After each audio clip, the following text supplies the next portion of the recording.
খুশি না ভেজা আল্লাহ এইবার ভাইরা আমার শোনেন, অনেক কথা বলে ফেলাইছি, কষ্ট পাইছেন, নিজ গুণে ক্ষমা করিয়ে দেবেন।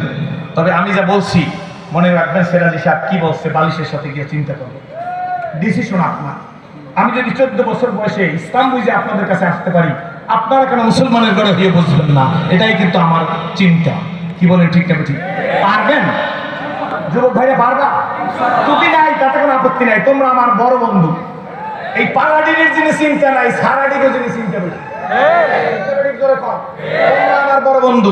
বুঝাতে জবানা ফেরাতা নাহি, তোমার হাতটা যে জাগছে আব্বা, এটাই তোমার জন্য ধন্য।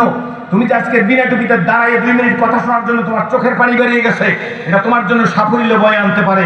ওই যে ব্যক্তি জিজ্ঞেস করছিল কোন সে তাকো তুমকো মসজিদ মে বনকে রাখতা হয়, তুম কেউ মসজিদ মে নেই কাউসে নেই শিখতা হয়, জিজ্ঞেস করেছিল মালিক ড্রাইভারকে। আর ড্রাইভার কথা বলা যাবে না। আর ড্রাইভার বলছিল শুনিয়ে সাহেব, ওই তাকো থামকে इतनी तो मस्जिद में बन के रखता है जो ताकत तुमको मस्जिद में दाखिल होने के लिए तौफीक नहीं दिया है।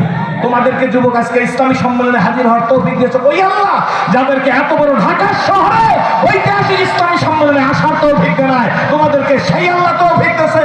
সুতরাং এমন জীবন আমি করিব গঠন, মরিলে হাসিব আমি কাঁদিব।